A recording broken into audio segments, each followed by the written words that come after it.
విద్యార్థులారా, ఈరోజు మనము రాజనీతి శాస్త్రంలో ఒక ముఖ్యమైన అది ముఖ్యంగా మనం ఇదివరకు చర్చించుకున్న మరియు మీరు నేర్చుకున్న లిబర్టీ మరియు ఈక్వాలిటీ, లిబర్టీ మరియు ఫ్రీడమ్ అని రెండు ఒకే విధంగా మాట్లాడతారు. మరియు ఈక్వాలిటీ, ఈ రెండు బాగా చదువుకున్నాం, క్షుణ్ణంగా చదువుకున్నాం. ఈ లిబర్టీ అంటే ఏంటి, ఈక్వాలిటీ అంటే ఏంటి, లిబర్టీకి ఉన్న లిమిట్స్ ఏంటి, అదేవిధంగా ఈక్వాలిటీ ఉన్న లిమిట్స్ ఏంటి, ఈ రెండింటి గురించి బాగా చదువుకున్నాము. అయితే ఈ రెండింటికి చాలా సన్నిహిత సంబంధం ఉన్న ఒక కాన్సెప్ట్, ఒక భావన అనేక సిద్ధాంతాల నుంచి వచ్చింది, అనేక చారిత్రాత్మకంగా చాలా ప్రాముఖ్యత వహించింది, అన్ని సొసైటీలో ఉన్నది న్యాయం అనే భావన. సో ఆ భావన ఏంటంటే జస్టిస్, న్యాయం. దాన్ని న్యాయం అనొచ్చు, అంటే జనరల్గా న్యాయం అనాలి. తర్వాత ఈ న్యాయము ఎలా పరిగణింపబడుతుందంటే ఒక్కొక్క సందర్భంలో ఒక్కొక్క వ్యక్తితో, ఒక్కొక్క సమూహంతో, ఆ సందర్భంలో వాళ్ళు జీవించే సందర్భంలో, వాళ్ళు పనిచేసే సందర్భంలో, వాళ్ళు నిర్ణయాలు తీసుకునే సందర్భంలో ఆ నిర్ణయాలు, ఆ పన్నులు సరిగా ఉన్నాయా లేవా, న్యాయబద్ధంగా ఉన్నాయా లేవా, ఫేర్గా ఉన్నాయా లేవా, బాగా ఉన్నాయా లేవా అనే విధంగా అన్ని సందర్భాలలో ఇది ఉంటుంది, అన్ని కాలాల్లో అన్ని సందర్భాల్లో ఇది ఉంటుంది. సో ఆ విధంగా మనం ఈ లిబర్టీకి తర్వాత ఈక్వాలిటీకి సంబంధం ఉన్న ఈ జస్టిస్ ఏదైతే ఉందో ఇది నిజానికి వాటికి చాలా క్లోజ్ సంబంధము ఉందని చెప్పాలా. ఎందుకంటే లిబర్టీ అన్ని సందర్భాల్లో, అన్ని సమాజాల్లో, అన్ని సమూహాల్లో ఇంప్లిమెంట్ చేయబడుతున్నప్పుడు నిజానికి ఆ లిబర్టీ వలన వచ్చే లాభ నష్టాలు, వచ్చే ఫలితాలు నిజంగా న్యాయబద్ధంగా ఉన్నవా లేవా. ఒకరు లిబర్టీని ఎంజాయ్ చేస్తుంటే, అనుభవిస్తుంటే ఆ అనుభవము ఇంకోరి లిబర్టీకి వ్యతిరేకంగా ఉంటుందా, అసంబద్ధంగా ఉంటుందా, ఇతరుల లిబర్టీకి అడ్డంకుగా వస్తుందా అనేది న్యాయం అనే భావనతో చూడబడుతుంది. న్యాయం అనే భావన నిజానికి లిబర్టీని చెక్ చేసే, టెస్ట్ చేసే ఒక ఆయుధము అని చెప్పవచ్చు. అదేవిధంగా సమానత్వానికి కూడా జస్టిస్ అనేది ఒక టెస్టింగ్ ఇన్స్ట్రుమెంట్ అన్నమాట. అంటే ఈక్వాలిటీ అన్నప్పుడు అందరికి సమానంగా పంచాలి, కానీ అందరికి సమానంగా పంచడంలో ఆ అందరికి సమానత్వం వస్తుందా లేదా అనేది వస్తుంది. ఫర్ ఎగ్జాంపుల్, ఒకరు పురుషులు, స్త్రీలు ఒక యజమాని కింద పనిచేస్తున్నారు, లేకపోతే ఒక పరిశ్రమలో పనిచేస్తున్నారు. అయితే పురుషులు కొంచెము బలంగా ఉంటారు, చాలా సేపు చాలా టైం పని చేయగలరు, తొందరగా అలసిపోరు, తొందరగా బలహీనపడరు. రెండవది, కానీ స్త్రీలు ఏదైతే ఉన్నారో, స్త్రీలు ఫస్ట్ ఏంటంటే పురుషులంతా సమానంగా పని చేయకపోవచ్చు, ఒకవేళ చేసినా కూడా కొన్ని సందర్భాలలో వాళ్ళు సరిగా సమర్థవంతంగా ఇతరులకు సమానంగా పని చేయలేరు. పర్టికులర్గా పురుషులు, ఫర్ ఎగ్జాంపుల్ మీకు తెలుసు, పురుషులు వాళ్ళు ప్రెగ్నెంట్గా ఉన్నప్పుడు, మన ప్రెగ్నెన్సీ డెలివరీ అయిన తర్వాత, ప్రసవించిన తర్వాత వాళ్ళు చాలా వీక్గా ఉంటారు. లేకపోతే కొన్ని 3 నెలలు వీక్గా ఉన్న తర్వాత అప్పుడు పర్టికులర్గా పేద కుటుంబాలలో పనికి పోయిన తర్వాత పని చేసేటప్పుడు వాళ్ళు పురుషులతో సమానంగా చేయరు. కాబట్టి చాలామంది ఏం చేశారంటే ఫస్ట్ ఏంటంటే పురుషులతో సమానంగా లేరు కాబట్టి పురుషులు స్త్రీలు డెలివరీ అయిన తర్వాత పని చేయలేరు కాబట్టి వాళ్ళకి నిజానికి మన పోస్ట్ డెలివరీ సెలవులు ఇవ్వడం మ్యాట్రిమోనియల్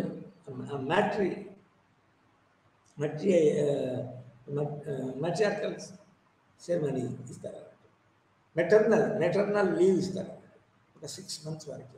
అంటే ఇక్కడ ఏమవుతుంది అంటే పురుషులకు భిన్నంగా పురుషులకు ఉండవు అవి, ఇంక పురుషులకు ఆ పరిస్థితి లేదు. పురుషులు ప్రెగ్నెంట్ కాదు, తర్వాత డెలివరీ అయిన తర్వాత వీక్ కాదు, పని చేయలేకుండా ఉండలేదు. కాబట్టి ఇక్కడ ఏంటంటే జస్టిస్ రిక్వైర్స్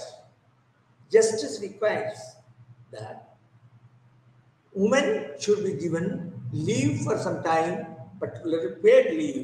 ఎందుకంటే లీవ్ ఇచ్చిన టైంలో కూడా వాళ్ళు తినాలి, తర్వాత వాళ్ళ పిల్లలను చూసుకోవాలి, పిల్లలకు స్పెషల్గా ఫీడింగ్ చేయాలి, వాళ్ళు స్పెషల్ ఫీడింగ్ చేసుకోవాలి. కాబట్టి వాళ్ళకు స్పెషల్గా లీవ్ ఉండడము, పేడ్ సాలరీ ఇస్తూ లీవ్ ఇవ్వడము వాళ్ళకి, అది జస్ట్ అండ్ ఫేర్నెస్. అంటే ఇక్కడ జస్టిస్ అనే రిక్వైర్మెంట్తో వాళ్ళకు నిజానికి ఈక్వాలిటీ అంటే మరి పురుషులతో ఈక్వల్గా సమానంగా పనిచేయాలి కదా. ఎప్పుడు వాళ్ళకి ఎందుకు మన స్పెషల్ లీవ్ ఇవ్వాలా అంటే వాళ్ళకి స్పెషల్ లీవ్ పురుషులతో సమానంగా పనిచేయాలి, నిజమే, అది న్యాయం. కానీ అంటే న్యాయం అంటే అది ఇండస్ట్రీకి తర్వాత యజమానికి కావాల్సిన న్యాయం. కానీ ఆ న్యాయములో మాత్రము స్త్రీ మన పర్టికులర్గా కొన్ని సందర్భాల్లో డెలివరీ సందర్భంలో స్త్రీ కార్మికులు వాళ్ళకి న్యాయం జరగాలంటే, ఫేర్గా ఉండాలంటే, రీజనబుల్ ఉండాలంటే వాళ్ళకి 6 months లీవ్ ఇవ్వడం. అదేవిధంగా యాక్చువల్గా పనిచేస్తున్న టైంలో కూడా కొన్ని పనిచేస్తున్నప్పుడు పరిశ్రమలో అయితే వాళ్ళు పనిచేసినప్పుడు ఎట్లా ఉంటుంది, పురుషులతో సమానమైన గంటలు వాళ్ళు పనిచేయాలి. దాని తర్వాత ఈక్వల్గా ప్రెగ్నెంట్ అయిన తర్వాత డెలివరీ అయిన తర్వాత 6 months 8 months వరకు వాళ్ళ పిల్లలు వాళ్ళు పాలివ్వవలసి వస్తుంది. baby, the young baby wants the milk from her. కాబట్టి ఏం చేస్తారంటే వాళ్ళకి స్పెషల్గా శ్రమల్లో వ్యవసాయ కూలీల్లో కూడా ప్రత్యేక వ్యవసాయదారులు కూడా వాళ్ళను స్త్రీ కార్మికులను పెట్టుకున్నప్పుడు వాళ్ళకు కొంచెం టైం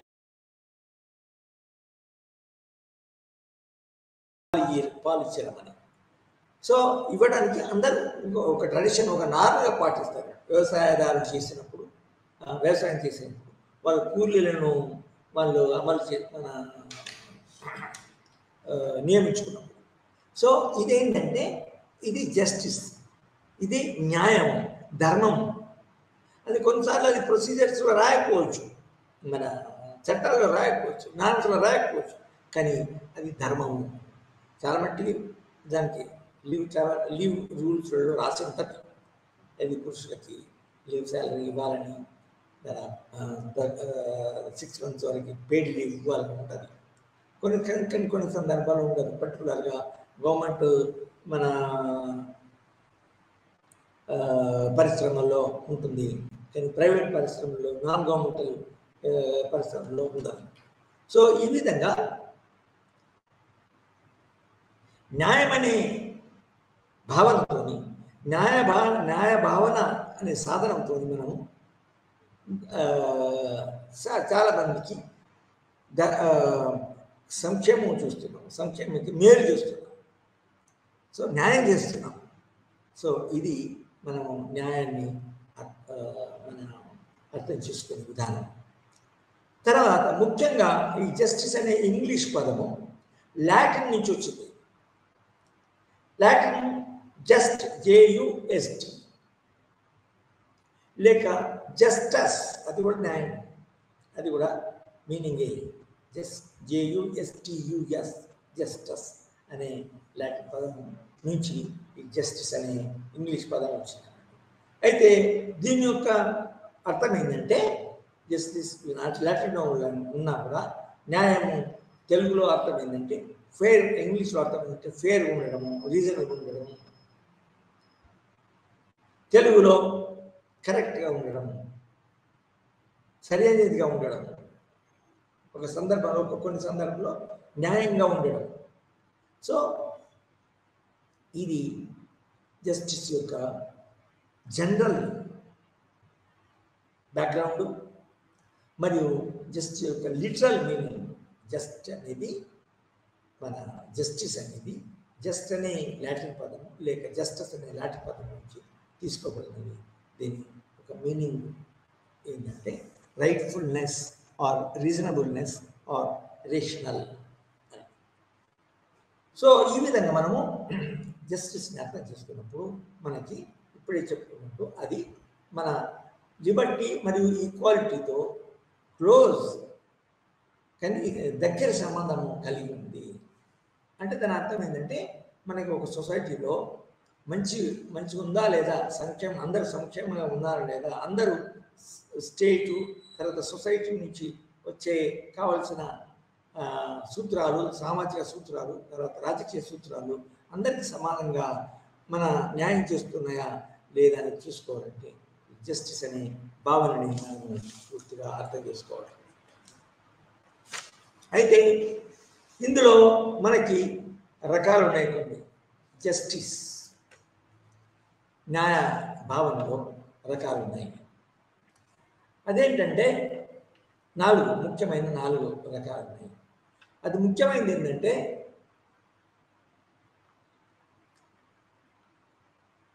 కన్సర్వేటివ్ జస్టిస్ అని ఒకటి ఉంది.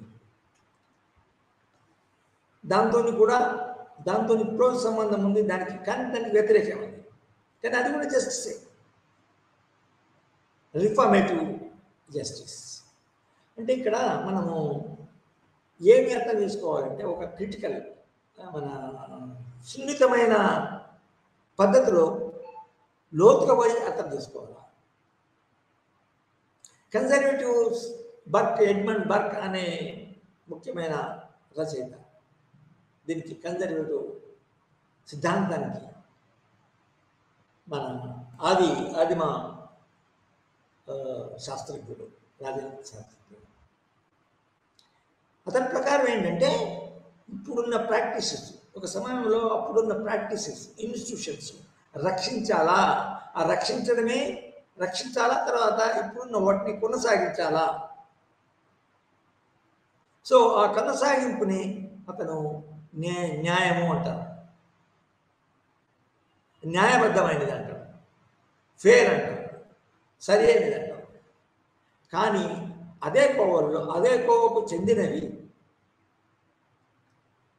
కానీ అది కూడా న్యాయమే, దానికి ఈ సందర్భానికి ఈ ప్రొటెక్షన్కి భిన్నంగా ఉంటుంది. ఒక విధంగా చెప్పాలంటే వ్యతిరేకంగా ఉంటుంది. అదేంటంటే ఇప్పుడున్న వ్యవస్థలని, సిద్ధాంతాలని, భావనల్ని మనం సంస్కరించాలా,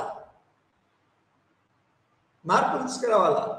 అవి సంస్కరణాత్మకమైనా పర్వాలేదు, విప్లవాత్మకమైనా పర్వాలేదు, కానీ అవి ఇప్పుడున్న భావనని, ఇప్పుడున్న సిద్ధాంతాలని, ఇప్పుడున్న ఆచారాలని, ఇప్పుడున్న చట్టాలని మార్చాలా అని చెప్పడం. సో ఆ విధంగా మార్చాలని చెప్పడాన్ని కూడా జస్టిస్, రిఫార్మేటివ్ జస్టిస్ అని అంటారు. రెండవది ఏంటంటే distributive justice, distributive justice. Distributive justice అంటే ఏంటి అంటే ఒక సమాజంలో, ఒక రాజ్యంలో ఉన్న సర్వీసెస్, గుడ్స్, సర్వీసెస్ మరియు గూడ్స్, మనం జిఎస్టీ అనే కొత్త ఇది పాలసీ వస్తుంది కదా, goods and services policy, justice. సమాజంలో ఉన్న గూడ్స్, సర్వీస్ అందరికీ సమానంగా పంచబడాలా, ఫేర్గా ఉండాలా, మంచిగా ఉండాలా, అందరూ సంతోషంగా ఉండాలా, అందరికీ సమానంగా social goods, service goods, production goods అందరికి సమానంగా అందాలా అనేదాన్ని డిస్ట్రిబ్యూటివ్ జస్టిస్. ఇందులో ఏముంటుందంటే equality, equal distribution to all is fairness. ఫేర్గా ఉండాలి. ఆ ఫేర్గా ఉండడాన్ని నిజానికి కొందరు ఒక మన పెద్దగా తీసుకొని పుస్తకాలు రాయడం కూడా జరిగింది. For example John Rawls, he considers justice as fairness. చూడడానికి ఫేర్గా ఉండాలి, న్యాయంగా ఉండాలి, అండర్స్టాండ్ చేసుకుంటే ఒక బాగుంది అనే విధంగా ఉండాలా అని ఈ జాన్ రాల్స్ అంటే కొంచెం మనము అతన్ని కొంచెం వివరంగా తర్వాత చదువుతాం. ఫస్ట్ ఏంటంటే జస్టిస్ ఏంటంటే మన ఇది ఇప్పుడున్న పరిస్థితులని పరిరక్షించడము, కొనసాగించడం అనేది ఒకటి. తర్వాత ఇప్పుడున్న పరిస్థితులను మార్చాలనేది ఒకటి, ఒక రకమైన జస్టిస్. ఆ సందర్భంలో జస్టిస్ ఏ విధంగా ఉపయోగపడుతుంది అని చూసినాం. తర్వాత జస్టిస్ యాజ్ ఫెయిర్నెస్.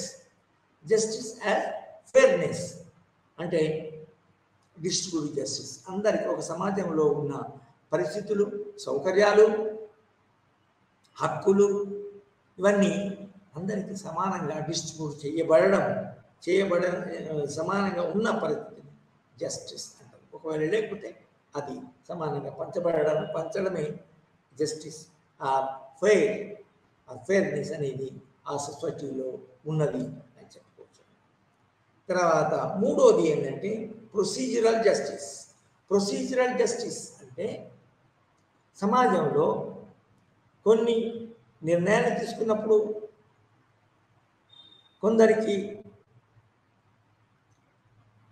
కొందరి సంక్షేమం కొరకు, కొందరి రక్షణ కొరకు నిర్ణయాలు తీసుకుని న్యాయం మన అమలు చేసినప్పుడు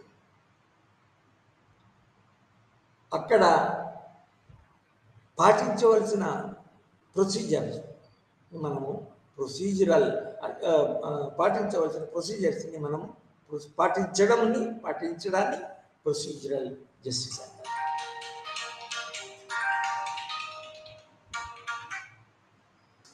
ప్రొసీజరల్ జస్టిస్ అంటారు.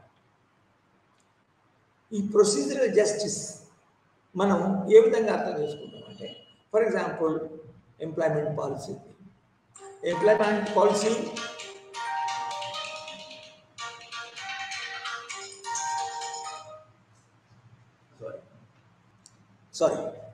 ప్రొసీజరల్ జస్టిస్ అంటే కొన్ని ప్రొసీజర్స్ ఫాలో అయితేనే అందరికీ న్యాయం జరుగుతుంది, అందరు సమానంగా ట్రీట్ చేయబడతారు అన్నప్పుడు మనం ఒక ఉదాహరణ తీసుకుందాం. ఆ ఉదాహరణ ఏంటంటే ప్రభుత్వము ఎంప్లాయ్మెంట్ పాలసీని పాటిస్తుంది. అందరు ఎంప్లాయ్మెంట్ పాలసీలో ఫర్ ఎగ్జాంపుల్ ఒక పోలీస్ రిక్రూట్మెంట్ జరుగుతుంది. పోలీస్ డిపార్ట్మెంట్కి ఒక 500 మంది, ఒక 200 మంది పోలీసులు కావాలా. సో అటువంటి కావాలన్నప్పుడు ఆ పోలీస్ డిపార్ట్మెంట్ పోలీసులు చేయవలసిన విధి ఉంటుంది, విధులు నిర్వర్తించడం. ఫర్ ఎగ్జాంపుల్ ప్రాపర్టీని రక్షించడం, తర్వాత హింస లేకుండా చేయడము, లేకపోతే మన హింసను ఉపయోగిస్తూ కొందరు రౌడీలు హింసను క్రియేట్ చేసి ఇతరులను బెదిరించడము, లేకపోతే ఒక మార్కెట్లో తమ పొట్ట కొరకు, తమ బ్రతుకుదరు కొరకు అందరూ తమ యొక్క చిన్న చిన్న వ్యాపారాలు చేసుకున్నప్పుడు గుండాలు వచ్చి వాళ్ళ దగ్గర డబ్బులు తీసుకోవడం, హప్తా అంటారు చూడండి. వారానికి ఒకసారి వచ్చి మొత్తం వాళ్ళ దగ్గర చిన్న వ్యాపారం దగ్గర డబ్బులు తీసుకొని పోతారు గుండా. సో ఈ విధంగా ఉన్నప్పుడు పోలీసులోని ఉద్యోగులు, ఇన్స్పెక్టర్లు వాళ్ళు వచ్చి ఆ విధంగా జరగకుండా ఈ న్యాయంగా, తర్వాత శాంతియుతంగా, తర్వాత తమ పుట్ట కొరకు మన వ్యాపారం చేసుకుంటే వారికి న్యాయం జరిగేటట్టు, వాళ్ళ మీద హింస జరగకుండా వీళ్ళ పోలీసులు తమ యొక్క విధులను నిర్వర్తించాలి. అంటే సామాన్యంగా కొంచెం ఫిట్గా ఉండాలా, ఎత్తుగా ఉండాలా, గట్టిగా ఉండాలా, ఆ రౌడీలను కొట్టే విధంగా ఉండాలి అన్నట్టు. సో ఈ విధంగా పోలీసులు వాళ్ళ విధులను బట్టి వాళ్ళ కొన్ని రూల్స్ అండ్ రెగ్యులేషన్స్ పెడతారు. సమాజంలో అందరు ఫిట్గా ఉంటారు, అందరూ పోలీసులు కాలేరు, కొందరు పొట్టిగా ఉంటారు. ఆ రౌడీ వస్తే ఆ రౌడీ పోలీసులను తన్ని వెళ్ళిపోతారు. సో అలా కాకుండా పోలీసులకి కొన్ని ఉరుకుతుంటే దొంగ ఉరుకుతున్నాడు అనుకోండి, రౌడీ ఉరుకుతున్నాడు, పోలీసులు వస్తున్నారు. ఆ రౌడీని పట్టుకోవడానికి ఈ పోలీసు ఉరకగలగాల, వానికంటే ఎక్కువ, రౌడీ కంటే ఎక్కువ దూరం ఉరకగలగాల. అప్పుడు ఉరికినప్పుడే నిజానికి అది మన దొంగను పట్టుకోగలుగుతారు. తర్వాత ఇక్కడున్న చిన్న వ్యాపారస్తులు భయపడకుండా స్వేచ్ఛగా తమ వ్యాపారాన్ని చేసుకోగలుగుతారు. సో ఆ విధంగా పోలీసు రిక్రూట్మెంట్ జరిగినప్పుడు కొన్ని రూల్స్ అండ్ రెగ్యులేషన్స్, అందరూ కొంత మినిమం ఎడ్యుకేషన్ కూడా కావాలి. For example some qualification like intermediate education is there.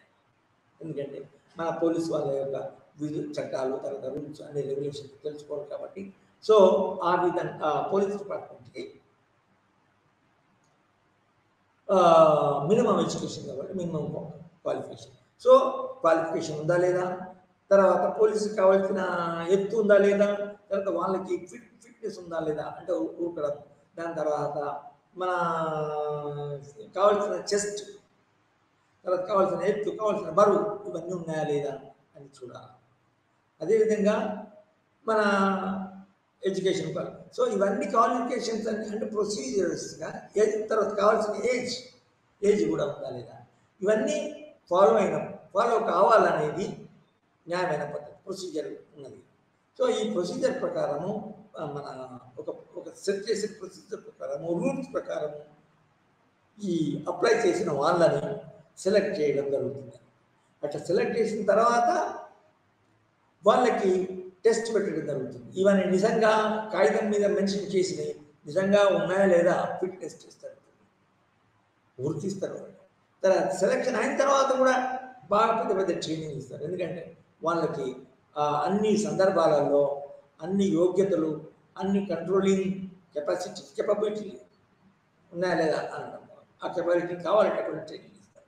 ఈ విధంగా సెలెక్షన్ రిక్రూట్మెంట్లో ప్రొసీజర్ ఫాలో అయిందా లేదా అని చూడడాన్ని ప్రొసీజరల్ జస్టిస్ అంటారు. అప్పుడే సామాన్యంగా అందరికీ న్యాయం జరిగినట్టు. ఫర్ ఎగ్జాంపుల్ ఒక అతను ప్రొసీజర్ ఫాలో కాకపోతే, ఎడ్యుకేషన్ క్వాలిఫికేషన్ లేకున్నా కూడా, సరైన ఎత్తు, ఫిట్నెస్, హైట్ లేకున్నా కూడా ఒక అతను, కొందరు మనకు సెలెక్ట్ చేయబడ్డారు పురోహితులు. వాళ్ళు ఎవరైతే సెలెక్ట్ చేయబడలేదో, అంటే వేరే కారణం వల్ల సెలెక్ట్ చేయవచ్చు, లేకపోతే మన బరువు, తర్వాత ఎత్తు, తర్వాత మన క్వాలిఫికేషన్ లేకున్నా కూడా కొందరు రిక్రూట్మెంట్ చేయబడ్డారు. అలా చేయబడడం వలన ఆ క్వాలిఫికేషన్స్ ఉండి వాళ్ళు కూడా వాళ్ళు సెలెక్ట్ చేయకపోతే వాళ్ళు గ్రీవాన్స్ అంటే వాళ్ళకి నష్టం జరిగింది. వాళ్ళు నష్టం జరిగింది కాబట్టి వాళ్ళు కోర్టుకు పోవడము, లేకపోతే ఈ సెలక్షన్ కొట్టివేయడం జరుగుతుంది, అపోజిట్ చేయడం జరుగుతుంది. సో దీన్ని ప్రొసీజరల్ జస్టిస్ అంటారు. ఉదాహరణకి మనకు ఈ 3 నెలలు 4 నెలల కింద జరిగిన ఒక ముఖ్య ఈ సంఘటన ఏంటి అంటే, మన గ్రూప్ 1లో క్వశ్చన్ పేపర్స్ లీక్ అయింది. అయితే అక్కడ లీక్ అయింది అన్నప్పుడు ఏంటంటే ప్రొసీజర్ సరిగా ఫాలో కావాలి. అంటే లీక్ కాకుండా చూడడం అనేది ఒకటి, లీక్ కాకుండా సరైన సీక్రెసీ మెయింటైన్ చేయలేదు. ఎందుకంటే సీక్రెసీ మెయింటైన్ చేస్తేనే అసలు స్టూడెంట్ యొక్క పర్ఫార్మెన్స్, స్టూడెంట్ యొక్క కెపాసిటీ బయటపడుతుంది. అందరికీ క్వశ్చన్ పేపర్ అందరికీ సీక్రెట్గా ఉండాలి. ఆ సీక్రెట్గా వచ్చినప్పుడు మన ప్రశ్నపత్రంలో ఏమున్నాయని తెలియకుండా అందరికీ సీక్రెట్స్ మెయింటైన్ చేసేటప్పుడు మాత్రం ఎవరైతే క్వశ్చన్ పేపర్లో అడిగిన ప్రశ్నని జవాబు ఇస్తారో, వాళ్ళు ప్రిపేర్ అయ్యి వస్తుంది ప్రిపేర్ అయ్యి వస్తారో వాళ్ళు రాయగలుగుతారు, న్యాయంగా ఉంటారు. కానీ అసలే చదవకుండా, అసలే ప్రిపేర్ కాకుండా అన్యాయంగా ఆ క్వశ్చన్ పేపర్ సీక్రెట్గా ఉండవలసిన క్వశ్చన్ పేపర్ని లీక్ చేసి, ఆ ప్రశ్నలు లీక్ చేసి, ఆ ప్రశ్నపత్రాలు ప్రశ్నపత్రంలో వచ్చిన ప్రశ్నలకే ప్రిపేర్ కావడం వల్ల తప్పకుండా లీక్ లీక్ కావడం వల్ల లాభం పొందిన వాళ్ళే దొంగతన ప్రశ్న పత్రాలు కొని తీసుకొని ప్రిపేర్ అయిన వాళ్ళకి సెలక్షన్ రావడం జరుగుతుంది. సో ఇది అన్యాయం. సో ఇదొక ఉదాహరణ. ప్రొసీజర్ ఫాలో కావాలా, సీక్రెసీ ఫాలో కావాలా, సీక్రెసీ ప్రిన్సిపల్ ఫాలో కావాలా, సీక్రెసీ రూల్ను ఫాలో కావాలా. ఇది అన్యాయం జరగదు. సో ప్రొసీజరల్, దీన్ని ప్రొసీజరల్ జస్టిస్ అంటారు. ఇది ఐఏఎస్ సెలక్షన్ కానీ, గ్రూప్ 1 కానీ, తర్వాత నిజానికి మనము ఇది కానిస్టేబులే కాకుండా ఐపీఎస్ ఆఫీసర్ కూడా, ఐపీఎస్ ఆఫీసర్స్ లేక వాళ్ళకి కావాల్సిన నిజానికి క్వాలిఫికేషన్స్ ఎక్కువ ఉంటాయి. వాళ్ళకి బిఏ కావాలా, దాని తర్వాత మన ఐపీఎస్ సివిల్ సర్వీస్ యూపీఎస్సి చేసే ఒక ఎగ్జామినేషన్ ఉంటుంది. UPSC highest civil service examination అది పాస్ కావాలా. సో అప్పుడు కూడా రూల్స్ ఫాలో కావాల్సి ఉంటుంది. ఇది ఈ విధంగా ఫాలో చేసినప్పుడు మాత్రమే ప్రొసీజరల్ జస్టిస్ అది ఫాలో అయినట్టు, అది అమలైనట్టు. తర్వాత అందులో ఇన్వాల్వ్ అయిన దానికి సంబంధించిన వ్యక్తులు, అభ్యర్థులు ఎవరైతే ఉన్నారో వాళ్ళకు న్యాయం జరిగినట్టు. అదేవిధంగా 4వది ఏంటంటే, ఇది ఒక పరిస్థితిలో, ఒక సందర్భంలో, ఒక గ్రూప్లో కొంత మన గూడ్స్ అండ్ సర్వీసెస్ మనం ప్రొవైడ్ చేసినప్పుడు, అమ్యూనిటీస్ ప్రొవైడ్ చేసినప్పుడు, ఆ అమ్యూనిటీస్ ప్రొవైడ్ చేసినవి ఇతరులతో పోలిస్తే సరిగ్గా ఉన్నాయా లేవా. ఫర్ ఎగ్జాంపుల్ మనము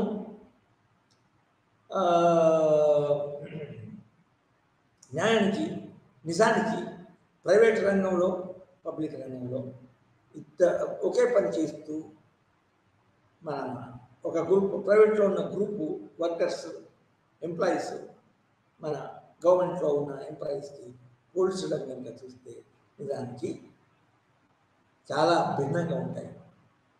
వాళ్ళ పరిస్థితులు, వాళ్ళ సౌకర్యాలు, వాళ్ళ జీతాలు, వాళ్ళు పనిచేసే గంటలు అన్ఈక్వల్గా ఉంటాయి.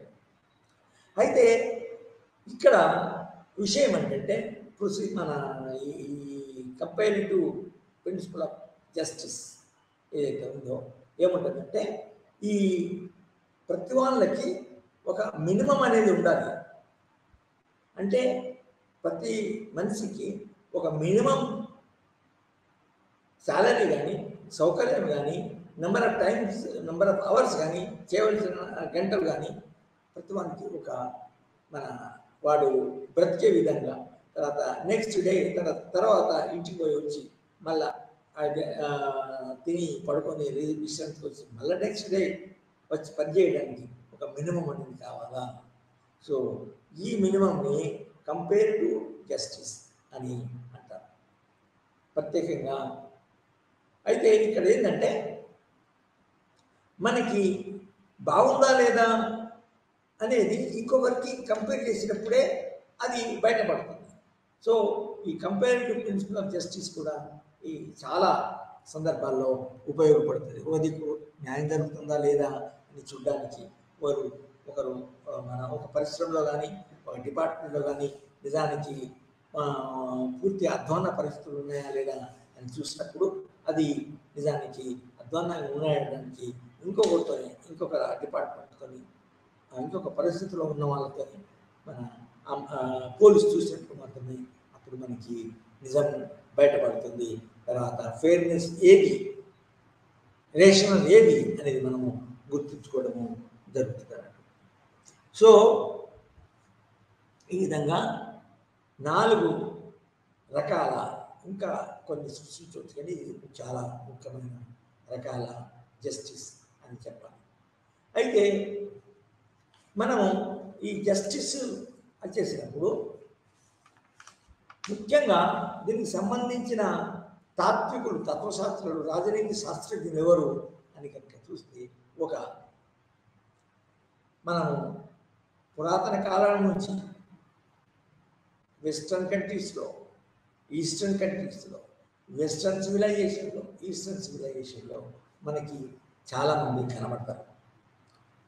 వెస్ట్రన్ కంట్రీస్లో చూసినట్టయితే ప్లాటో మరియు అరిస్టాటిల్ మరియు చాలా అధునాతమైన మన ఫిలాసఫర్స్ జాన్ రాల్స్ అనేవాళ్ళు మనకి గుర్తుకొస్తారు మరియు కనబడతారు. వాళ్ళు వచ్చేసినారు. ప్లాటో, అరిస్టాటిల్, తర్వాత బెంథామ్ అంటే ఇన్ఫిల్ట్రేటెడ్ జెర్మీ బెంథామ్ అండ్ జేఎస్ మిల్లు, తర్వాత వాళ్ళు లిబరల్ జస్టిస్ అనే ఒక జస్టిస్ ఉంది, దానికి సంబంధించిన వాళ్ళు వెస్ట్రన్ కంట్రీస్లో.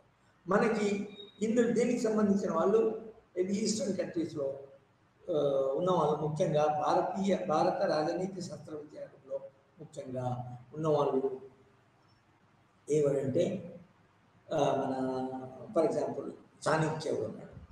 చాణక్యుడి కంటే ముందు న్యాయం ఏది అంటే నిజానికి ప్రతి కాలంలో వాళ్ళు రాజకీయ వ్యవస్థలు ఏ విధంగా ఉన్నా కూడా ఆ వ్యవస్థకు సంబంధించిన ఒక ప్రిన్సిపుల్ అనేది ఉంది, న్యాయం అనేది ఉంది. ఆ కాలానికి సంబంధించిన న్యాయం కూడా ఉంది. ఫర్ ఎగ్జాంపుల్ ఒక రాజు ఉన్నాడు అనుకున్నాం, రాజు చేస్తున్నాడు, మన పరిపాలన చేస్తున్నాడు. సో పరిపాలించినప్పుడు అతను కూడా కొన్ని న్యాయమైన ప్రిన్సిపల్స్ ఫాలో కావాలా. ఫర్ ఎగ్జాంపుల్ మనం చాలాసార్లు చూస్తున్నాము, ఒక రాజు పరిపాలిస్తున్నప్పుడు ఉదాహరణకి తన కొడుకు కానీ తన బిడ్డ కానీ అందరికి సమానంగా అక్కడ ఇతరులకు సమానంగా కాకుండా మన తను డే టు డే రోజు వాటి ప్రవర్తన అతను ఎత్తుందంటే అది బయటికి వెళ్ళి ఒకతన్ని కొట్టడము లేకపోతే ఒకతన్ని చంపడము జరుగుతుంది. తర్వాత ఒకరు తింటుంటే దాన్ని తన తినకుండా తన స్వేచ్ఛంగా ఒకరు తినేది తీసుకొచ్చి తన ఇష్ట ప్రకారంగా తినడం జరుగుతుంది, లేకపోతే హింసకు పాల్పడడం జరుగుతుంది. సో ఆ రాజా ఏమంటాడంటే తన కొడుకు కానీ తన బిడ్డ కానీ ఆ దేశంలో ఉన్న శిక్ష ఏంటి, ఒక తప్పు పని చేస్తే ఆ తప్పు పనికి అమలు చేయవలసిన శిక్ష ఏంటి, ఇంప్లిమెంట్ ఆ తప్పు పని చేసిన వాడికి ఇవ్వవలసిన శిక్ష ఏంటి అనుకుంటే ఆ శిక్ష అందరికీ సమానంగా ఉండాలని ఆ రాజు భావిస్తే అతను ఏమంటాడంటే అతని రాజు కూడా అతని కొడుకులు కూడా శిక్షని ఇవ్వబడాల్సి ఉంటుంది, జైల్లో పెట్టడము, లేకపోతే నిజానికి ఆ తప్పు పని చేసి ఆ హింసాత్మకమైన తప్పు పనికి ఆ రాజుకు ఆ పాలనకు వ్యతిరేకంగా పనిచేసిన ఏం ప్రిన్సిపల్ ఉంటుందో ఆ ప్రిన్సిపల్ తన కొడుకు కూడా అమలు చేస్తాను, కొడుకు మీద కూడా మనము శిక్ష వేయడము, కొడుకు కూడా శిక్ష వేయడం జరుగుతుంది అనేది దానికి రాజుల కాలంలో కూడా న్యాయం అనేది ఉంది. అది మన పాతది కావచ్చు, కానీ ఆ పాతకాలానికి కూడా ఆ సందర్భానికి కూడా ఆ రాజు మంత్రి ఆ విధమైన సూత్రాలని అంటే దాన్ని చెప్పొచ్చు ఏంటంటే ప్రతి సందర్భంలో ప్రతి కాలంలో పూర్వకాలం కానీ మధ్యయుగాల్లో కానీ ఇప్పుడు కానీ ఆధునిక కాలంలో కానీ జస్టిస్ అనేది చాలా ఇంపార్టెంట్ ప్రిన్సిపల్గా పాలనలో ప్రిన్సిపల్గా ఉంది. సామాజిక మన బిహేవియర్ ప్రవర్తనలో సామాజిక సంబంధాల్లో ఈ జస్టిస్ అనేది ఉంది. మీడియల్ కాలానికి సంబంధించిన వాళ్ళు తెలుసు మనకి, మన మీడియల్ కాలం కంటే ముందు మనకి western civilisation ancient western political philosophy చూస్తే మనకు చాలా గుర్తుకొచ్చిన వాళ్ళు మన ప్లాటో దానికి థియరీ ఆఫ్ జస్టిస్ అని రూపొందించారు. ప్లాటో అనేవాడు థియరీ ఆఫ్ జస్టిస్ అనే దాన్ని రాశాడు. అతను ఆ జస్టిస్ అనే సిద్ధాంతాన్ని అమలు చేస్తూ అప్లై చేస్తూ అతని మన ఐడియల్ స్టేట్ అనేది ఒకటి పుస్తకం రాశాడు. సో తను రూపొందించిన ఐడియల్ స్టేట్ ఏమన్నాడంటే చాలా చాలా లోతుగా పోయాడు. అసలు పుట్టుకతోనే మనిషికి కొన్ని గుణాలు వస్తాయి, క్వాలిటీస్ వస్తాయి. మన సమాజంలో అవి చాలా ఇంపార్టెంట్ రోల్ నిర్వహిస్తాయి.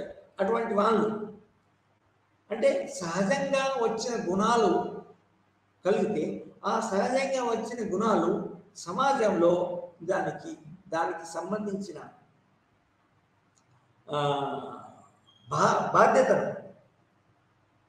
పాత్రను నిర్వర్తించడం జరుగుతుంది. సో అదేమంటాడంటే ప్రతి వ్యక్తిలో 3 ఇంపార్టెంట్ గుణాలు ఉంటాయి.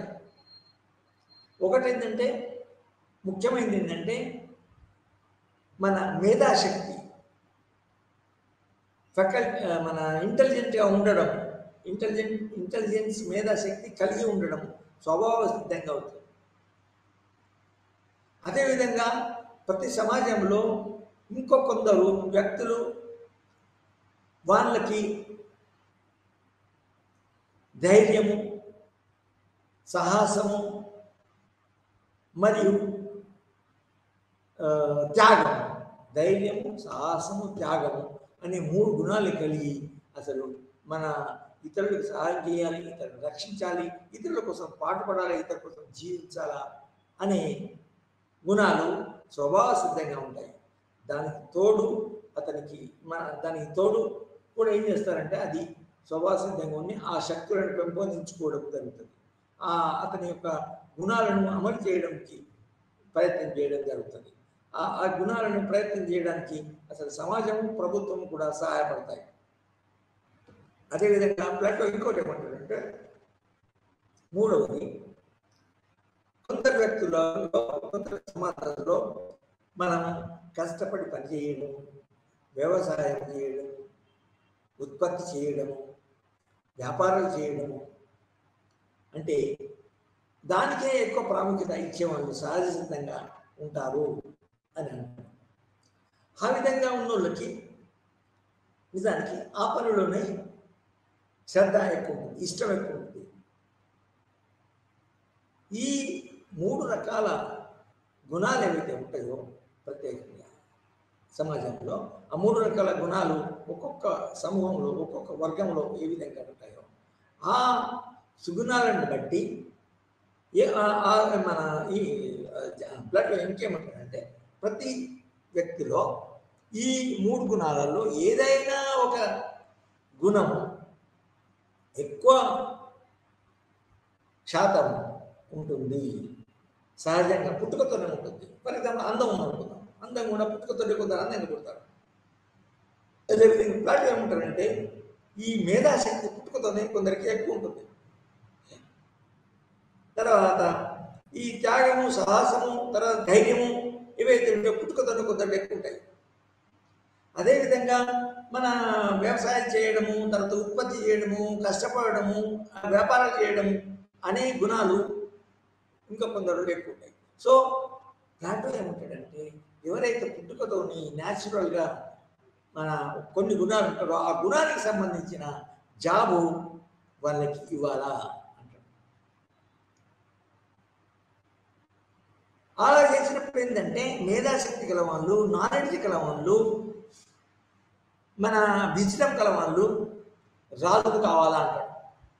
ఎందుకంటే ప్లాటో ప్రకారము అసలు పరిపాలన చేసే వాళ్ళు ఎవరైతే ఉంటారో, రూలర్స్ ఎవరైతే ఉంటారో ఆ రూలర్స్ ఈ మన ఇంటెలిజెన్స్ కలిగి ఉండాలా, విజ్డమ్ కలిగి ఉండాలా, ఫిలాసఫీ కలిగి ఉండాలా. వాళ్ళు నిజానికి ఫిలాసఫీ అంటే love philosophy, they are philosophers are lovers of knowledge అన్నమాట. సో అతని ప్రకారము న్యాయం అంటే ఏంటి అంటే ఎవరికైతే ఈ సహజ సిద్ధంగా ఈ పరిపాలించే గుణాలు, మేధాశక్తి, తర్వాత విజ్డమ్ ఎక్కువ ఉంటాయో వాళ్ళకి ఆ పాత్ర, ఆ యొక్క బాధ్యత, ఆ యొక్క పదవి ఇవ్వాలంటాడు. అతని ప్రకారము రూలర్స్ షుడ్ బి ఫిలాసఫర్స్. అప్పుడే న్యాయం జరుగుతుంది, న్యాయంగా ఉంటుంది. అదేవిధంగా ఎవరు సైన్యంలో, ఎందుకంటే వెనకటి కాలంలో సైన్యం సైన్యం యొక్క అవసరాలు, సైన్యంలో పనిచేసే వాళ్ళకి కొన్ని గుణాలు కలిగి ఉండాలి. ముఖ్యంగా సాహసం కలిగి ఉండాలి, ధైర్యం కలిగి ఉండాలి, ఎదుటి సైన్యాన్ని ఓడించగలగాల, శత్రువులను చంపగలగాల.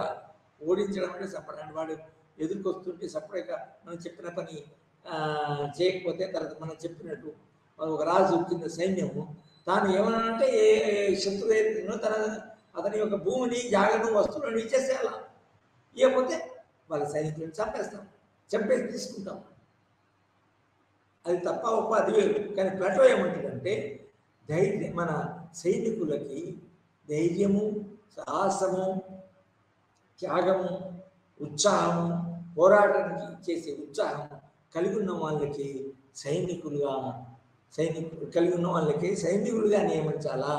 అప్పుడే నిజంగా న్యాయం జరుగుతుంది, సమాజానికి న్యాయం జరుగుతుంది. తర్వాత ముందు ఆ గుణాలు కలిగిన ఆ బాధ్యత, ఆ యొక్క మన బాధ్యత నిర్వర్తించే శక్తి కలిగి ఉంటారు. కాబట్టి ఆ శక్తి కలిగి ఉన్న వాళ్ళకే ఆ బాధ్యత ఇవ్వడం అనేది న్యాయమైనది. ఆ న్యాయము వ్యక్తిగతంగా ఉంటుంది, వ్యక్తికి న్యాయం చేసినట్టు ఉంటుంది. తర్వాత వ్యక్తికి ఉత్సాహంగా ఉన్నాడు కాబట్టి అతను నిజంగా పోయి స్వేచ్ఛగా ఇష్టపూర్వకంగా సైన్యంలో జరుగుతాడు, దేశ రక్షణని, సమాజానికి రక్షణ చేయగలుగుతాడు. సో న్యాయం అనేది అతని దృష్టిలో ఇది సమాజ న్యాయం ఉండాలా, తర్వాత వ్యక్తికి కూడా న్యాయం జరగాలి. ఎందుకంటే అతను సహజంగా ఆ గుణాలు కలిగినప్పుడు తనకి ఆ జాబ్ ఇవ్వకపోతే అన్యాయం చేసినట్టు దాని న్యాయమైన అలాట్మెంట్ కాలేదు. మూడవది ఏంటంటే అతను ఎవరికైతే ఉత్పత్తి ఆపేక్ష, సంపాదన ఆపేక్ష ఉంటుందో, ఉత్పత్తి రంగాల్లో బాగా పనిచేస్తారో, వ్యాపార రంగాల్లో బాగా పనిచేస్తారో వాళ్ళు ఆ వ్యాపారాల్లో ఉంచాలి. వ్యాపారానికి సంబంధించిన బాధ్యతలు ఇవ్వాలా. అప్పుడు ఇచ్చినప్పుడే వాళ్ళకి, ఆ వ్యక్తికి, అందులో ఉన్న వ్యక్తులకి న్యాయం జరుగుతుంది. తర్వాత మన ఉత్పత్తి అనేది సరి జరుగుతుంది, డిస్ట్రిబ్యూషన్ అనేది సరి జరుగుతుంది అని అంటాడు. సో ఈ విధంగా ప్లాటో రెండవ సమాజంలో ఈ సైనికులుగా ఎవరు ఉండాలంటే ఈ సాహసము, సౌవాసము వచ్చి అప్పుడే న్యాయం జరుగుతుంది. న్యాయం అంటే ఇదే అన్నట్టు. మూడవది ఏంటి అంటే రెండవది సైనికులకి ఎవరికి కావాలా, తర్వాత మన వ్యాపారస్తులు, ఉత్పత్తికారులు ఎవరికి కావాలా అనేది మనం చూసాం. అదేవిధంగా మన అరిస్టాటిల్ అనేవాడు ఏమంటాడంటే అతని కాన్సెప్ట్ ఈ ప్లాటోస్ ఐడియల్ స్టేట్, ఆదర్శ రాజ్యం అని తన యొక్క పుస్తకంలో ఇవన్నీ ఇచ్చాడు. న్యాయం అంటే ఇవన్నీ ఇచ్చాడు. అదేవిధంగా మనం యాన్షియంట్ గ్రీక్ ఫిలాసఫీలో అరిస్టాటిల్ అనేవాడు కూడా ఏమంటాడంటే న్యాయం ఏదైతే ఉన్నదో నిజానికి మన స్లేవ్ సొసైటీలో వాళ్ళున్న సమాజం స్లేవ్స్ అండ్ మాస్టర్స్ ఉంటుంది. అతనికి మనకు ఆశ్చర్యం వేస్తుందంటే అరిస్టాటిల్ విధంగా స్లేవ్స్ను ఉండాలన్నాడా అంటే ఆ సమాజంలో అతని యొక్క జస్టిస్ ప్రిన్సిపల్ ఏంటంటే మన బానిసలు ఎవరైతే ఉన్నారో ఆ బానిసలు నిజానికి మాస్టర్స్కి సరైన సేవ చేయాలా, మాస్టర్ యొక్క బాగోగులు చూసుకోవాలా, మాస్టర్ యొక్క విధులు ఏవైతే ఉన్నాయో ఆ విధులు నిర్వర్తించే విధంగా ఈ బానిసలు వాళ్ళని చూసుకోవాలన్నాడు. అదే ధర్మం అన్నాడు. నిజానికి అది ధర్మమా లేదా అరిస్టాటిల్ ఆ విధంగా అన్నాడు అనేది మనం ఈ రోజులో ఉన్న సిద్ధాంతాన్ని ఈ రోజులలో ప్రిన్సిపల్స్ బట్టి ఆ రోజులను చూడకూడదు. ఆ రోజులో ఉన్నప్పుడు బానిసలకు సముచయంగా ఉండాలంటే నిజానికి మన మాస్టర్స్, బాసెస్ ఎవరైతే ఉన్నారో, యజమానులు ఎవరైతే ఉన్నారో వాళ్ళు కూడా న్యాయంగా మెదలాలా అని. ఏ విధంగా న్యాయం చేయాలంటే బానిసలను సంక్షేమంగా చూసుకోవాలా, వాళ్ళకి భోజనం సరిగా పెట్టాలా, వాళ్ళ యొక్క మన సరైన నివాసం ఇవ్వాలా, వాళ్ళు మాస్టర్స్ బాగా చూసుకునే విధంగా వాళ్ళకి న్యాయం చేయాలా. అదే న్యాయం అంటాడు అరిస్టాటిల్. అంటే మనము చెప్పాల్సింది ఏంటంటే న్యాయ భావన అనేది నిజానికి ఒక ప్రతి ప్రతి మన సందర్భంలో ప్రతి కాలంలో ఉన్నది. అది ఒక సాధనంగా పనిచేసి అది. అదేవిధంగా లిబరల్ ప్రిన్సిపల్స్, లిబరల్ థియరీలో మనం వెస్టర్న్ ఫిలాసఫీ చూస్తే Jeremy Bentham, JS Mill, particular utilitarian ఉపయోగితవాద సిద్ధాంతకర్తలు ఏమన్నారంటే, ఉపయోగితవాద సిద్ధాంతకర్తల్ని మనం ఇంగ్లీష్లో యూటిలిటేరియన్స్ అంటారు. వాళ్ళ యొక్క ప్రిన్సిపల్ ఏంటంటే, ప్రిన్సిపల్ ఆఫ్ జస్టిస్ ఏంటంటే, justice as the greatest happiness of the greatest number, greatest happiness of the greatest number in the society. అప్పుడే న్యాయం ఉంటుంది. అదే అదే అదే సరి అయిన సిద్ధాంతము, అదే సరైన సూత్రము, అదే నీతిదాయకం ఉంది అని ఉపయోగితవాద సిద్ధాంతకర్తలు, ముఖ్యంగా జెర్మీ బెంథమ్ అని అంటాడు. అంటే ఇక్కడ అతను ఏముంటాడంటే క్వాంటిటీని బాగా ప్రిఫరెన్స్ ఇస్తారు. Greatest happiness of the greatest number. ఈ greatest happiness of the greatest number అనేది కనుక చూస్తే అంటే కొందరు మన ఏ విధంగా కొందరికి ప్రిఫరెన్స్ పోతారు, కొందరికి ఎక్కువ సౌకర్యాలు ఇవ్వబడతాయంటే ఎప్పుడైతే అది మనము అతనికి అత్యంత మన సంతోషాన్ని ఇవ్వగలిగింది, ప్లెజర్స్ ఇవ్వగలిగింది మనము సమాజంలో ప్రభుత్వంలో అమలు చేసినప్పుడు వాళ్ళకి న్యాయం జరుగుతుంది అని అంటారు. Greatest happiness of the greatest number అంటే గ్రేటెస్ట్ అంటే క్వాంటిటీ వస్తుంది. సమానత్వం రావడం లేదు, క్వాంటిటీ ఈక్వాలిటీ అనే ప్రిన్సిపల్ రావడం లేదు. Greatest number and quantity number of the greatest number ఈ లిబరల్ ప్రిన్సిపల్ ఉపయోగితవాదులు ప్రతిపాదించి అమలు చేయాలని చెప్పారు. అమలు చేయడం కూడా దీన్ని వ్యతిరేకించిన వాళ్ళు ముఖ్యంగా చాలామంది వ్యతిరేకించారు. మన నీతిని పాలించే క్యాంటియన్ ఫిలాసఫీ ఫాలో అయిన వాళ్ళు, తర్వాత సోషలిస్ట్ ప్రిన్సిపల్, మార్క్సియన్ ప్రిన్సిపల్ అనేవాళ్ళు, మార్క్సియన్ ప్రిన్సిపల్ ఫాలో అయిన వాళ్ళు దీన్ని వ్యతిరేకిస్తారు. తర్వాత మోడర్న్ టైమ్స్లో ముఖ్యమైన ఫిలాసఫర్ ఈ greatest happiness of the greatest number ఏదైతే ఉందో దాన్ని వ్యతిరేకించిన వాళ్ళు జాన్ రాల్స్ అనేవాడు కూడా ఉన్నాడు. ఈ greatest principle of the greatest number వల్ల ఏమైంది, లిబరల్ సొసైటీస్లో వెస్టర్న్ మోడర్న్ సొసైటీ అంటే యాన్సెంట్ కాలానికి కంటే భిన్నంగా ఉండి మన మోడర్న్ సొసైటీస్ బాగానే ఉన్నాయి. కానీ అందులో ఈ యూటిలిటేరియన్స్ అమలు చేసిన విధానం ఎక్కడికి తీస్తుందంటే కొందరే సామాన్యంగా సమాజంలో ఉన్న సంపదని, తర్వాత సమాజంలో వస్తు సంపదని, తర్వాత మన మన ఇది సంతోషాలని సౌకర్యాల సంపదని కొందరే అనుభవించడం జరుగుతుంది. ఎందుకంటే greatest principle of the greatest number. So ఇది సరైనది కాదని చాలామంది వేరే ప్రిన్సిపల్స్, పర్టికులర్గా ఫెయిర్నెస్ ప్రిన్సిపల్స్ను, తర్వాత సంపదని మార్క్సిజం సోషలైజేషన్ అంటే మొత్తం కమ్యూనిటేరియన్ ప్రిన్సిపల్స్ అతను పాటించాడు. ఒక వస్తువులను కానీ అందరూ ఉపయోగించుకోవాలంటే, అందరికీ వాటికి యాక్సెసిబిలిటీ ఉండాలంటే ఆ greatest principle of the greatest number సరైనది కాదు అని చెప్తారు. వాళ్ళే ముఖ్యంగా మార్క్సిస్టులు అని అంటారు. వాళ్ళు ఏమంటారంటే న్యాయం జరగాలంటే నిజానికి సమాజంలో ఉన్న సంపద అనేది అందరికీ యాక్సెసిబిలిటీగా ఉండాలా. సంపద వల్ల వచ్చే సుఖము సౌకర్యము అందరికీ సమానంగా ఉండాలంటే నిజానికి ఈ క్యాపిటలిజం కాకుండా ఆ సమాజంలో ఉన్న సంపద అందరికీ సామూహిక హక్కులు కలిగి ఉండాలా, సామూహిక ఓనర్షిప్ ఉండాలా, సోషల్ ఓనర్షిప్, దాన్ని సోషలిస్ట్ అంటారు. అంటే మన కమ్యూనిటేరియన్ ఓనర్షిప్ అంటారు.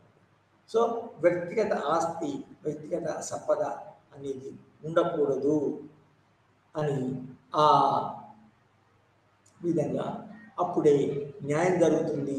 So Marxist concept of justice ఏంటి అంటే వాళ్ళు మన సమాజంలో ఉన్నంత సంపద అనేది అందరికీ పంచబడితేనే అప్పుడు జస్టిస్ జరుగుతుంది అనేది మార్క్సిస్ట్ కాన్సెప్ట్ ఆఫ్ జస్టిస్. ఇందులో ముఖ్యంగా లేటెస్ట్ అంటే ఒక 70 years ముందు మార్క్స్, కానీ 71లో ఒక చాలా పెద్ద పుస్తకం వచ్చింది.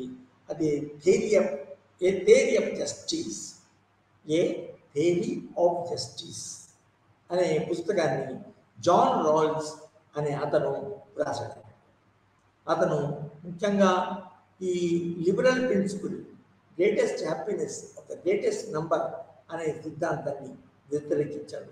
ఏ విధంగా మార్క్స్ వ్యతిరేకించాడో ఈ జాన్ రాల్స్ కూడా దీన్ని వ్యతిరేకించడం, ఈ greatest principle of the greatest నంబర్ని వ్యతిరేకించడం జరిగింది. దాని ముఖ్యంగా greatest principle of the greatest number ఏంటంటే అందరికి సమానత్వంగా ఉండదు. తర్వాత క్వాంటిటీకి ఎక్కువ ప్రాధాన్యత ఇస్తుంది. దానివల్ల మార్క్స్ దాన్ని వ్యతిరేకించాడు. తర్వాత జాన్ రాల్స్ అతన్ని కూడా గ్రేటెస్ట్ ఏ థియరీ ఆఫ్ జస్టిస్లో రాస్తే ఏమంటే అతని యొక్క సిద్ధాంతం ఏమంటుందంటే జస్టిస్ ఏ విధంగా ఉంటుంది అంటే justice as fairness. Justice as fairness బాగుందా లేదా, సమాజంలో అందరూ బాగున్నారా లేదా, కొందరికే సమాజ సంపద సమాజంలో సౌకర్యాలను వస్తుంటే నిజానికి ఇతరులు అవి లేని వాళ్ళు ఆ సౌకర్యాలకి యాక్సెస్ లేని వాళ్ళు, అవకాశం లేని వాళ్ళు, వాళ్ళకి అన్యాయం జరుగుతుందా లేదా అనే ప్రిన్సిపల్ని జాన్ రాల్స్ చూస్తారు. కాబట్టి కొందరే సుఖాలను అనుభవించేవాళ్ళు, కొందరే సంపదను అనుభవించేవాళ్ళు నిజానికి మన అది ఆ విధంగా అనుభవించడం న్యాయబద్ధంగా ఉండదు, ఫేర్గా ఉండదు. ఇట్ ఈస్ నాట్ జస్టిస్ అని జాన్ రాల్స్ తన పుస్తకంలో చేయడం జరుగుతుంది. దానికి అనుకూలంగా అతను ఏమంటారంటే కొన్ని ప్రిన్సిపల్స్ ప్రతిపాదిస్తాడు. నిజానికి అతను ఇమాన్యుయల్ క్యాంట్తో ప్రభావితులవుతాడు. అతని యొక్క ఇమాన్యుయల్ క్యాంట్ కూడా జస్టిస్ ఏమంటారంటే నీతిదాయకంగా ఉండాలంటాడు. నీతిని తీసుకొస్తాడు అతను Immanuel Kant, principle of morality. So అతనికి ప్రభావితుడై మన జాన్ రాల్స్ ఏం చేస్తాడంటే అతని యొక్క ప్రిన్సిపల్ డిస్ట్రిబ్యూటివ్ జస్టిస్ అని అంటారు, లేకపోతే జస్టిస్ అండ్ ఫెయిర్నెస్ అని అంటారు. దానికి అతను కొన్ని ప్రిన్సిపల్స్ పాటించాలా ప్రతి సమాజంలో. ఆ ప్రిన్సిపల్స్ పాటించినప్పుడే అందరికీ ఫెయిర్నెస్ అందరికీ సంక్షేమం జరుగుతుంది, అందరికి క్షేమము ఉండేట్టు జరుగుతుంది. కాబట్టి ఆ ప్రిన్సిపల్స్ పాటించాలా. దాని ముఖ్యంగా ఏంటంటే దాన్ని అనేది అతని పేరు ఫెయిర్నెస్ అండ్ జస్టిస్, సూత్రం ఫెయిర్నెస్ అండ్ జస్టిస్, దాని పేరు డిస్ట్రిబ్యూటివ్ జస్టిస్. సో ఈ విధంగా మనము జస్టిస్ ఏ విధంగా చాలా ఇంపార్టెంట్ ఇదివరకు చదువుకున్న ప్రిన్సిపల్స్ అయితే ఏవైతే ఉన్నాయో అవి స్వేచ్ఛ స్వాతంత్రం ఒక ప్రిన్సిపల్, మరియు సమానత్వము ఇంకొక ప్రిన్సిపల్. ఈ ముఖ్యమైన ప్రిన్సిపల్స్కి చాలా అనుబంధంగా ఉండేది, క్లోజ్ దగ్గర సంబంధం కలిగి ఉండేది ఇది జస్టిస్. జస్టిస్ అనేది చాలా బ్రాడ్గా అనేది, కానీ చాలా ఇంపార్టెంట్, ఆల్ పర్వేజింగ్. ఈ మన మతంలో మౌఢ్యంగానో ఇంకో విధంగానో అసలు దేవుడు అనేది ప్రతి పరిస్థితుల్లో ప్రతి దానిలో ఉంటాడు, ప్రతి దానికి ఏ అవసరం ఉంటుంది, ప్రతి దాంట్లో అతని అవసరం వస్తుంది, ప్రతి సిచ్యువేషన్ అతనికి పరిపాలించబడుతుంది అని అంటారో అదేవిధంగా జస్టిస్ అనేది ఆల్ పర్వేడింగ్, అన్ని పరిస్థితుల్లో, అన్ని కాలాల్లో, అన్ని సూత్రాల్లో, అన్ని సిద్ధాంతాల్లో సిద్ధాంతాలు అమలు జరగాలంటే అసలు జస్టిస్ ఉండాలి. జస్టిస్ అనే ఆయుధం లేని దానికి సొసైటీ సరిగ్గా పరిపాలించబడినట్టే కలిగి ఉందా లేదా అంటే జస్టిస్ అనే విషయము ఆ సమాజంలో ఆ రాజ్య పాలనలో ఉండే విధానాలు కానీ సూత్రాలు కానీ ప్రొసీజర్స్ కానీ ఈ సరిగా వాటి యొక్క లక్ష్యాలను సాధించాలంటే లక్ష్యాలను ఛేదించాలంటే జస్టిస్ అనేది ఉండాలా అనేది చూడాలి. అంత పెద్దదా అని, అంత జస్టిస్ అనే కాన్సెప్ట్ అంత పెద్దదా అని మనం అర్థం చేసుకోవాలి.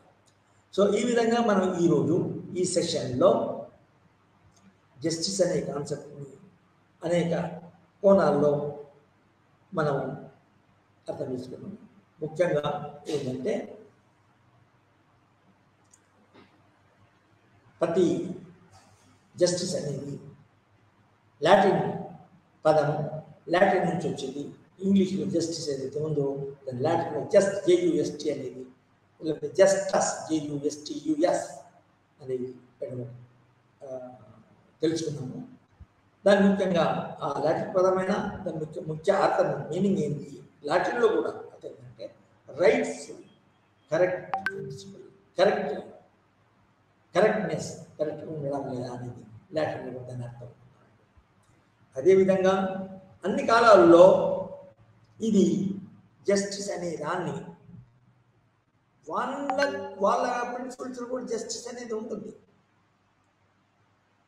వాళ్ళ వెనకటి కాలంలో రాజులు పరిపాలించినా కూడా వాళ్ళ కాలంలో వాళ్ళు పరిపాలించినప్పుడు ఒక ప్రిన్సిపల్స్ని ఫాలో అయ్యారు. ఆ ఫాలో అయ్యేందుకు వాళ్ళకు కూడా ఏది న్యాయం, ఏది అన్యాయము, ఏది ఫేరు, ఏది అన్ఫేరు అనే కొన్ని సూత్రాలు ఉన్నాయి. ఇప్పుడే చెప్పినట్టు మన రాజు కూడా ఏది జస్టిస్, ఏది ఇన్జస్టిస్ అనేది అఫ్కోర్స్ ఆ రాజు కొన్ని శాస్త్రాలు, ఆనాడు ఉన్న శాస్త్రాలు మన దేశంలో అనుకోండి, రాజు కొన్ని శాస్త్రాలు ఫాలో అయ్యారు. ఆ శాస్త్రాలు ఏమో వాళ్ళకి ఆ రాజులకు ఎవరిచ్చారంటే, ఫర్ ఎగ్జాంపుల్ వశిష్ఠుడు, విశ్వామిత్రుడు, రకరకాల ఋషులు బాగా చదివి ఆ రాజులకి ఇవ్వడం జరిగింది. సో ఆ రాజులు ఏమంటారు, ఆ శాస్త్రాల్లో ఒక రకమైన న్యాయం ఉంటుంది. జస్టిస్ కూడా ఒక్కొక్క కాలంలో ఒక్కొక్క విధంగా ఉంది. అదేవిధంగా మన సందర్భాల్లో చారిత్రకంగా భౌగోళిక సందర్భాలు ఉంటాయి. భౌగోళిక సందర్భాలు ఫర్ ఎగ్జాంపుల్ మనము ఉదాహరణకి రిలీజియస్ ప్రిన్సిపల్స్ ఫాలో అయ్యే వాళ్ళు, ఫర్ ఎగ్జాంపుల్ మన ఏమంటారు దీన్ని, ముస్లిం స్టేట్స్లలో కూడా ఖురాన్ నుంచి కొన్ని సూత్రాలు తీసుకుంటారు.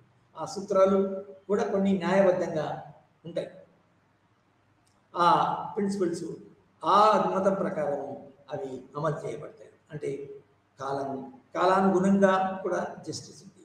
అంటే తర్వాత మోడర్న్ మన వెస్ట్రన్ కంట్రీస్లో ప్లాటో ఏమన్నాడు, అరిస్టాటిల్ ఏమన్నాడు, దాని తర్వాత మనకు కొంతకాలం గడిచిన తర్వాత, ఇంకో యుగం గడిచిన తర్వాత ఏ విధంగా మన జాన్ రాలిన్స్ అనేవాడు తన book A theory of justice,